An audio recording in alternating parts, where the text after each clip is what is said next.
वो तूफान ही कैसा जो खामोशी को ना तोड़े, वो इंसान ही कैसा जो गिर कर ना उठे। नमस्कार दोस्तों, मैं प्रवीण माइंड हिप्नोटिज्म चैनल से। आज हम बात करेंगे कैसे हम अपने कर्म शक्ति से अपनी किस्मत को, अपने भाग्य को बदल सकते हैं।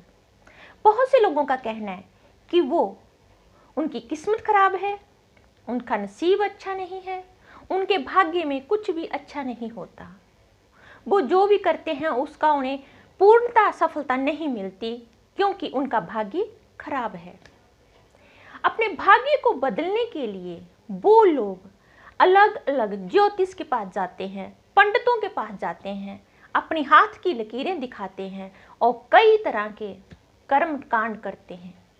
लेकिन फ्रेंड्स, भाग्य को बदलना, खुद के नसीब को बदलना, ये हमारे खुद के हाथ में है। यदि कोई मनुष्य अपने कर्म शक्ति पर विश्वास कर ले, खुद पर विश्वास कर ले, तो वो अपने भाग्य को बदल सकता है। एक बार की बात है, एक बहुत ही अमीर सेठ, उसके पास इतनी ज्यादा धन दौलत थी, उसका बेटा बिल्कुल भी काम नहीं करता था। उसको लगता था कि मेरे पिता के पास बहुत ज्यादा दौलत है, मैं दोनों हाथों से लुटाऊंगा तब भी खत्म नहीं होती। इस बात की चिंता उसके पिता को बहुत ज्यादा थी। वो हमेशा सोचता कि कैसे वो करके अपने बेटे में सुधार लाए और उसकी इस हैबिट को चेंज करे, क्योंकि उसका बेटा दिन भर काम बिल्कुल नहीं करता था और धन का मिसयूज बहुत करता था। सेठ को चिंता हुई और एक दिन उसने अपने बेटे से कहा कि जाओ, आज तुम कुछ ना कुछ कमा कर लाओ। यदि तुमने ऐसा नहीं किया तो मैं तुम्हें इस घर से बाहर निकाल दूंगा। बेटा बहुत परेशान हुआ कि आज अचानक पापा को हो क्या गया है। मेरी रोज इतनी केयर करता है, मुझसे इतना प्यार करता है, इससे पहले तो कभी इन्होंने ऐसी कोई बात नहीं कही, इसका कुछ कहा नहीं।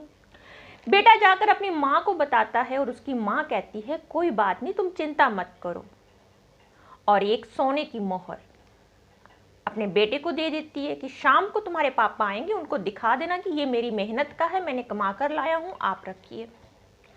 शाम होती है, पापा आते हैं, बेटे से पूछती है क्या तुमने आज कुछ कमा कर लाए हो। बेटा बोलता है हाँ जी पापा, और सोने की मोहर अपने पापा की तरफ हाथ बढ़ाते हुए बोलता है हाँ मैं लेकर आया हूं। पिताजी बोलते हैं जाओ, हमारे घर के पीछे जो कुआं है इस मोहर को वहां फेंक आओ। बेटा चुपचाप जाता है और कुएं में मोहर फेंक कर आ जाता है। बाप समझ जाता है कि मेरे बेटे ने बिल्कुल भी मेहनत नहीं की, ये सोने की मोहर इसकी मां ने दी है। अगले दिन बाप उसकी मां को उसके मायके में भेज देता है और फिर कहता है जाओ, आज तुम अपनी कमाई, अपनी मेहनत से कुछ कमा कर लाओ। बेटा अपनी बहन के पास जाता और उसे बताता है, बहन अपने भाई को 1000 रुपया देती है और कहती है कि जाओ, जब पापा आए शाम को उनको ये 1000 रुपया दे देना और कहना कि मैं अपनी मेहनत से इसे कमा कर लाया हूं। भाई ऐसा ही करता है। शाम को पिताजी आते हैं, पिता पूछते हैं क्या तुमने कुछ कमाया अपनी मेहनत से। कहते हाँ कमाया, और 1000 रुपया उनके हाथ में थमाते हुए बोलते हैं। बाप बोलता है कोई बात नहीं, जाओ, इसे भी हमारे घर के पीछे जो कुआं है वहां डाल के आ जाओ। लड़का बिना कुछ बोले चुपचाप जाता है और वहां 1000 रुपया फेंक कर आ जाता है। बाप समझ जाता है कि ये पैसे इसको उसकी बहन ने दिए हैं, इसने बिल्कुल भी मेहनत नहीं की। अगले ही दिन वो उसकी बहन को भी उसके ससुराल में भेज देता है और फिर कहता है अपने बेटे से कि जाओ, आज तुम पैसे अपनी मेहनत से कमा कर लाओ। अगर तुम कमा कर नहीं लाए तो तुम्हें पता है मैंने तुम्हारे साथ क्या व्यवहार करना है। इस बार लड़का सचमुच मार्केट में जाता है, तेज धूप, परेशान, बहुत कोशिश करने के बाद उसे कुछ काम मिल जाता है। थका हारा, कभी काम तो किया ही नहीं, दर्द के मारे पूरा शरीर टूटने लगता है, कमर टूटने लगती है, शरीर बेजान हो जाता है और शाम को उसे 100 रुपया मिलता है। उस 100 रुपये को वो अपने पिता को ला कर देता है और पिता उसको बोलती हैं जाओ इसे भी उस कुएं में डाल दो। इस बात पर लड़के को बहुत गुस्सा आता है कि नहीं, ये मेरी मेहनत का है, सुबह से मैं जी तोड़ कर मेहनत कर रहा हूँ, मेरा शरीर टूट रहा है, मेरी कमर टूट रही है, मैं पूरी तरह से थक कर बेहाल हो गया हूँ, मेरी मेहनत का 100 रुपया है, इसे मैं कुएं में नहीं डाल सकता।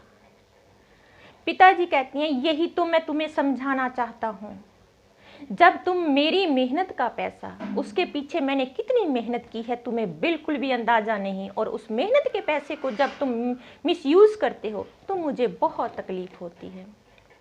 और हाँ, यदि तुम कुछ काम नहीं करोगे तो धीरे धीरे तुम्हारे पास कुछ भी नहीं रहेगा, सब कुछ खत्म हो जाएगा। फ्रेंड्स, यही स्थिति हमारी है। हम बैठे रहते हैं, भाग्य को कोसते हैं, नसीब को कोसते हैं, अपने कर्मों को दोष देते हैं। हमारा भाग्य खराब है, हमें कुछ भी हासिल नहीं होता, हमें कुछ भी सफलता नहीं होती। और जो लोग अमीर हैं, जो लोग अपने जीवन में सफल हैं, उनको देखकर बोलते हैं कि देखो उनका भाग्य कितना अच्छा है, उनके पास सब कुछ है।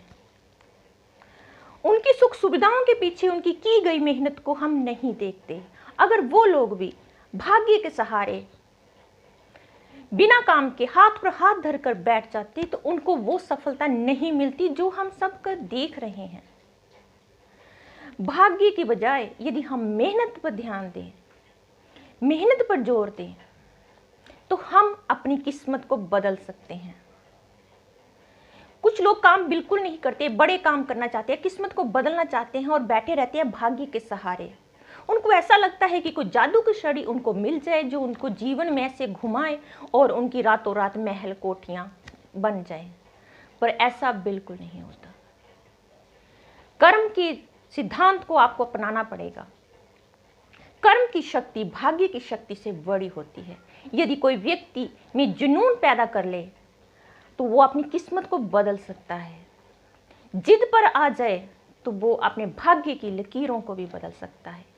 तो फ्रेंड्स, आप बताओ, आप कब अपने भाग्य को बदलेंगे? कब आप अपनी कर्म की शक्ति को पहचानेंगे? 2 अक्षर का कर्म, 2.5 अक्षर का भाग्य, 3.5 अक्षर की किस्मत और 4 अक्षर की मेहनत, जिससे मिलती है सफलता। तो जो भाग्य है वो लिफ्ट की तरह है, कभी भी रास्ते में बंद हो सकता है, लेकिन जो मेहनत है वो हमारी सीढ़ियों की तरह है। यदि हम स्टेप बाय स्टेप मेहनत करते जाएंगे तो वो दिन दूर नहीं जब हम अपने लक्ष्य को प्राप्त करेंगे, अपनी किस्मत को बदल सकेंगे। जिस दिन आपने अपनी कर्म की शक्ति में विश्वास कर लिया, उस दिन फ्रेंड्स आपका भाग्य बदल जाएगा। कहते हैं मेहनत ऐसी करो चुपके से कि आपकी सफलता बाहर शोर मचा दे। Thanks friends.